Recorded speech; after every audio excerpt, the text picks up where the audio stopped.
Twitter Files journalist Michael Shellenberger had this to say in his opening statement to Congress in the House Commerce, Communications, and Technology hearing on preserving free speech and reining in big tech censorship yesterday. Here are events that actually happened. Twitter suspended a woman for saying, quote, "Women aren't men." Facebook censored accurate information about COVID vaccine side effects. Twitter censored a Harvard professor of epidemiology for expressing his opinion that children did not need the COVID vaccine. Facebook censored speculation that the coronavirus came from a lab. Facebook censored a journalist for saying accurately that natural disasters were getting better, not worse. Twitter permanently suspended a sitting president of the United States, even though Twitter's censors themselves had decided he had not violated its terms of service. Now, maybe that kind of censorship doesn't bother you, because people were doing their best to prevent real-world harm with the knowledge they had at the time. He then posed this question. But what if the shoe were on the other foot? Consider how you would feel if the following occurred. Twitter suspended a woman for saying trans women are women. Facebook censored accurate information about COVID vaccine benefits. Twitter censored a Harvard professor for saying children needed to be COVID vaxxed annually. Facebook censored speculation that the coronavirus came from nature. Facebook censored a member of Congress for saying the world is going to end in 12 years because of climate change. Twitter permanently suspended President Biden, even though, according to Twitter's top censor, he had not violated its terms. Yeah, I think it's very difficult to argue with. I mean, ironically, I remember a time when the left used to be upset about, and maybe still is, but about social media platforms censoring things like jokes about, white people's tears and stuff like that, whereas accounts that were, let's say, explicitly racist weren't getting censored. And there were all these battles on Twitter all the time about how I said, I roll white people, and I got my account taken down, and someone else said white power, and they didn't get their account taken down. And I think that everyone is always going to have those kinds of issues with content moderation decisions. Who can tell what is actual racism versus what is a joke about race and all of this, which is why I think a standard that says that's more laissez-faire is probably more equitable. And content moderation at scale is extremely difficult. And people have a tendency to go, why is this allowed and this not allowed, when this seems like it violates the rules more than this. And then people forget often that most of content moderation is being done, it's done after the fact. So, well, nobody complained about that yet. Somebody complained about this, it was flagged, it was reviewed, no one has flagged that. I mean, which also goes to show you, just how some of these problems are going to get worse the more and more content there is. And it would be insane to expect, and it wouldn't devolve to our benefit either, to have the platforms reviewing the content and then letting it go live. They can't do that. It would just be impossible. Which is why it is frustrating, I gotta say, given that most of the moderation that's happening is happening at the algorithmic level. So little of the conversation that we've been having with respect to the Twitter files is about that. And it's not their fault. I mean, they don't have as much, I'm sure, transparency into the algorithmic choices that are being made. And it requires probably a greater degree of technical know-how to really assess what's going on there. But it is the case that these affirmative decisions that are being made about high-profile folks like Trump and other politicos are a very small piece of the pie, and that your average human being is getting caught up in algorithmic changes like the one that had the Hill shut down for 2 weeks because we played a Trump video in which he did election denialism. I mean, that is like a bigger fish issue, but most people are just, they'll never know to what extent their content just isn't good or they're not getting boosted by an algorithm. Yeah, absolutely. Well, Matt Taibbi stirred the pot on Twitter on yesterday when he tweeted, "I'm an independent now," to which someone replied, "Are you still a Democrat?" Then another user wrote, "Which means Republican." Taibbi responded to this exchange with, "No, it doesn't, but talk like this is a big part of why I left the Democratic Party. It's always vote for us or you're a right-wing insurrectionist Putin lover, which is the opposite of persuasive." So Taibbi coming out as independent seems to me to be not especially surprising.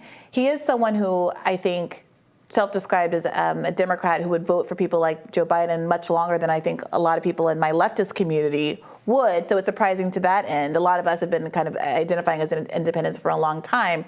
But I tend to agree with him that the idea of identifying as independent does get you a lot of backlash from mainstream Democrats who perceive that as a kind of soft move to conservatism. What make you of it?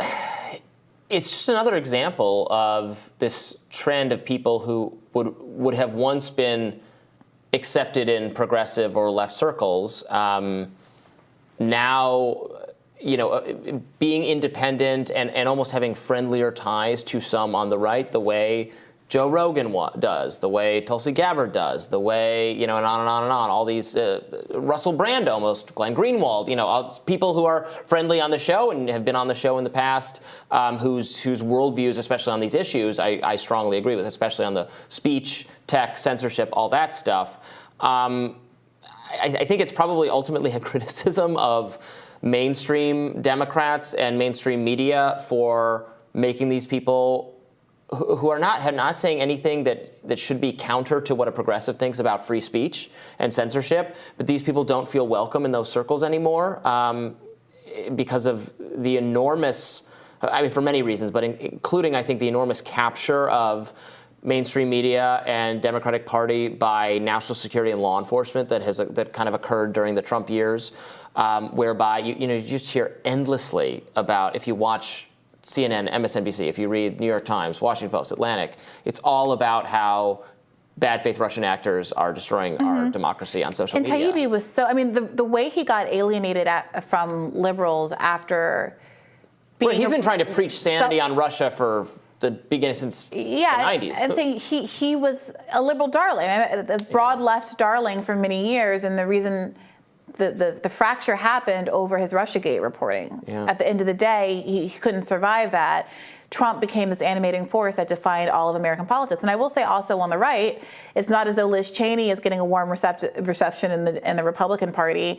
People who have come out and been critical of Trump have been ousted as well, and many people have tried to claw their way back in, kissing the ring. Yeah, there's always some coalition shifting. Right, Liz Cheney out of the coalition, Adam Kinzinger out of the coalition. I saw he must have made some comments about that he doesn't like the fetishization of guns or something that goes on in Republican cultures, and immediately people found a photo of him doing the, these are my guns and I love them photo with like his brother from 2014.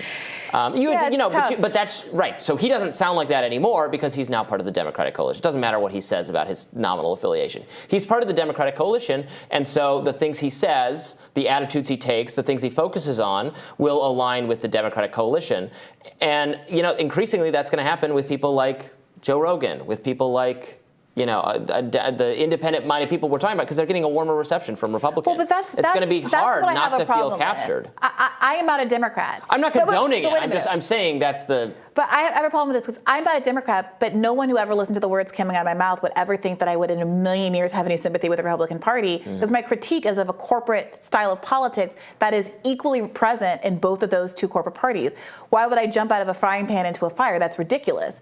So my concern, and I think the concern of some people, progressives, who also don't identify as Democrat, is that some folks like Taibbi and Glenn Greenwald and even Joe Rogan, who have at times been critical of Democrats for the right reasons, sometimes decline. And I'm painting with a very broad brush here. I don't think it's true of all the people I just mentioned. But at times decline to raise the identical critiques that can be made of the Republican Party in a way that stops, it shifts from feeling like a genuine ideological disagreement on principle to more of a vibes shift. And what you said about, I get a warmer reception in the Republican Party, it shouldn't be about where you get a warmer reception. Yeah. Intellectually, interpersonally, I agree that is happening, and that it's easier to be around people who are nice to you, obviously, and the liberals should consider that in their approach.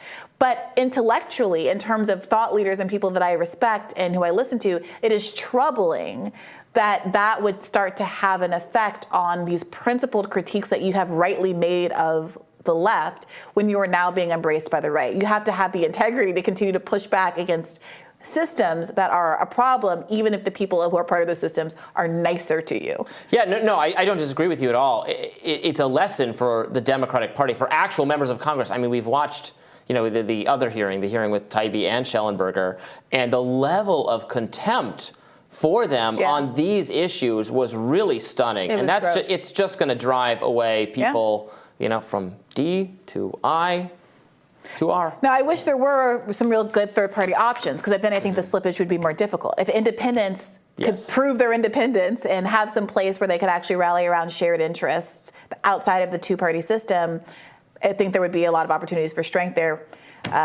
And yet, there are systemic barriers to that happening. Very sad. We'll have more Rising right after this.